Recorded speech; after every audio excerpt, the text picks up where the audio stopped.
Você tem medo de intrusos? Se sim, peço que tranque suas portas e reforce a segurança, pois hoje eu vou apresentar a vocês o intruso mais cruel e inteligente do mundo.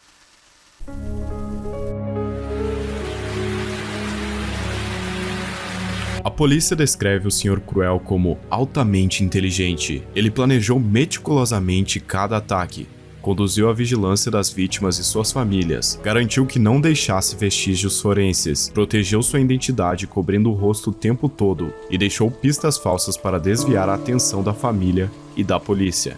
Please bring my daughter Carmen back to home because all my family love her very much. Don't spoil my family, please.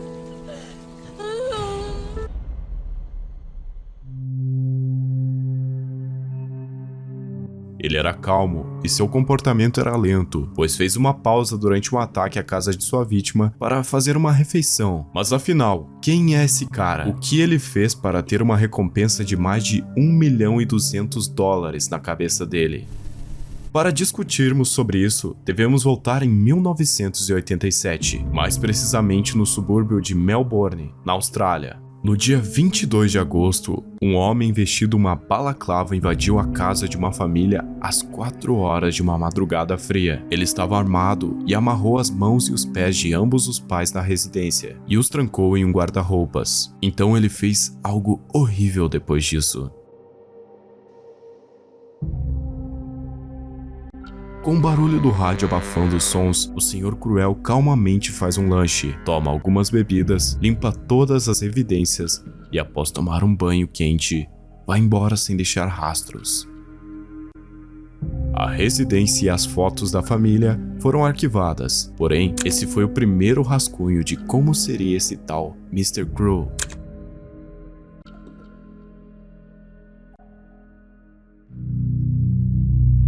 As manchetes se espalharam na época e a polícia alertou que a segurança das casas deveriam ser reforçadas, visto que ele poderia atacar novamente. O segundo ataque ocorreu no dia 27 de dezembro de 1988. Ele entrou pela porta dos fundos por volta de 5h20 da madrugada. Dessa vez, ele atacou a família Wills, novamente amarrou os pais e exigiu que eles o dessem dinheiro e capturou a filha do casal, Sharon Wills. Ele a levou de carro para o seu covil em um local não identificado, mas felizmente, cerca de 18 horas depois, ela foi liberada em uma escola da localidade.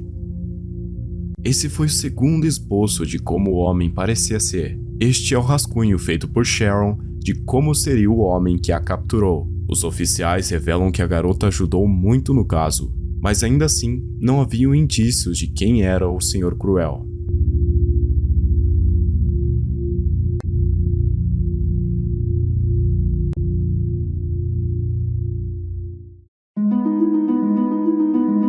O terceiro dos ataques canônicos ocorreu em 3 de julho de 1990, quando o Sr. Cruel invadiu a casa alugada da família Linas. Dessa vez, os pais não estavam em casa, mas Nicola Linas e sua irmã Fiona estavam dormindo em seus quartos. O Mr. Cruel as acordou antes de amarrar Fiona em sua cama e capturar Nicola. Ele pegou as chaves do carro alugado da família e levou Nicola para o seu canil.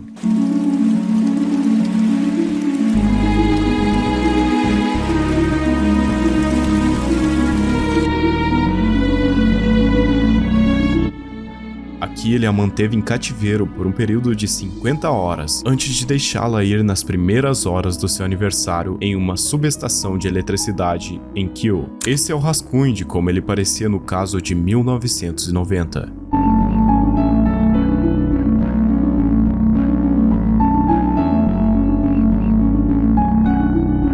Mas, e o que a polícia fez? Como um homem tão cruel ainda estaria vagando pelas ruas, solto, à procura de mais vítimas? É óbvio que esses ocorridos resultaram em uma grande gama de investigações, mas antes de falarmos delas, precisamos fazer mais um comentário, dessa vez sobre uma suspeita. Em 13 de abril de 1991, em Templeton, um homem invadiu uma casa de uma família por volta das 8h40. Ele capturou Carmen Chan, que estudava na mesma escola da vítima em Canterbury. Infelizmente, ela desapareceu com este homem mascarado. Anos depois, a família recebeu a trágica notícia. Um homem estava passeando com seus cães, até que um deles foi atraído por algo que se projetava da terra em um aterro sanitário naquele local. Era um crânio humano de uma jovem fêmea. A polícia estava confiante de que era de Carmen, e testes de laboratório confirmaram posteriormente que era realmente dela.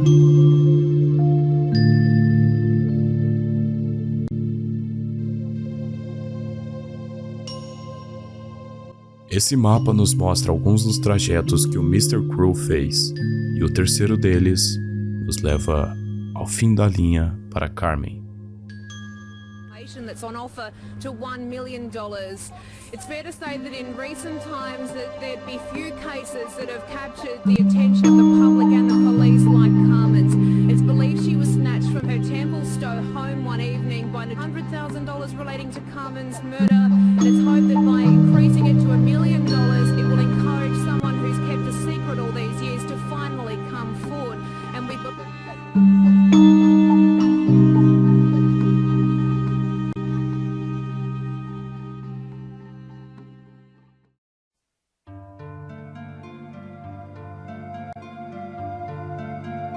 Apesar das características baterem, os detetives tinham dúvidas se aquele realmente era o Mr. Crew. Esse foi o desenho feito pela irmã da garota, de como o homem se parecia. Houve relatos variados da mídia sobre suspeitas de ataques antes de 1987. A polícia nunca divulgou detalhes específicos de ataques suspeitos. O detetive Stephen Fontana respondeu à pergunta de um jornalista em 2001 sobre ataques anteriores, dizendo que simplesmente não sabia o suficiente sobre ele e que não queria especular. Em um documentário para a televisão de 2019, o detetive aposentado Chris Cornell disse que havia, em geral, talvez até uma dúzia de vítimas para a investigação. Acredita-se que o Sr. Cruel tenha filmado ou talvez tirado fotos de seus ataques. Os detetives acreditam que, se ele ainda estiver vivo, ele terá guardado as fitas e fotos e possivelmente uma de suas vítimas teve a coragem de tirar a fita dos olhos quando o Mr. Crew se desaproximou, e ela disse à polícia que viu um tripé e uma câmera montados no final da cama, onde ela foi mantida de prisioneira após o sequestro. O problema dessa investigação era o fato de que o Sr. Cruel era muito inteligente. O Sr. Cruel planejou meticulosamente seus crimes.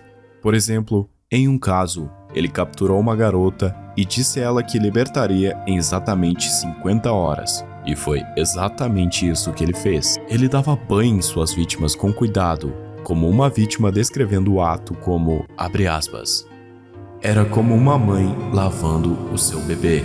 Em 2 casos, ele levou um segundo conjunto de roupas das casas das meninas para vesti-las antes de serem libertadas. 2 das vítimas do Sr. Cruel conseguiram fornecer à polícia detalhes da casa onde foram mantidas. Ambas foram amarradas a uma cama. As mesmas 2 vítimas disseram aos detetives que ouviram aviões pousando, levando a polícia a acreditar que a casa estava em uma das rotas de voo para o aeroporto de Melbourne.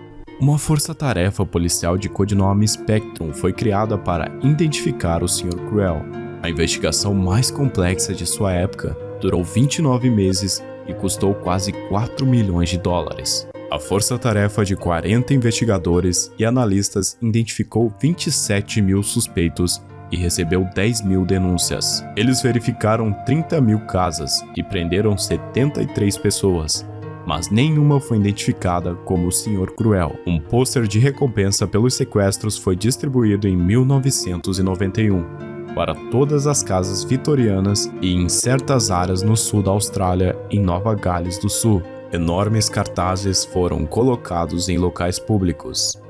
E em 13 de abril de 2016, a polícia aumentou a recompensa para mais de $1 milhão.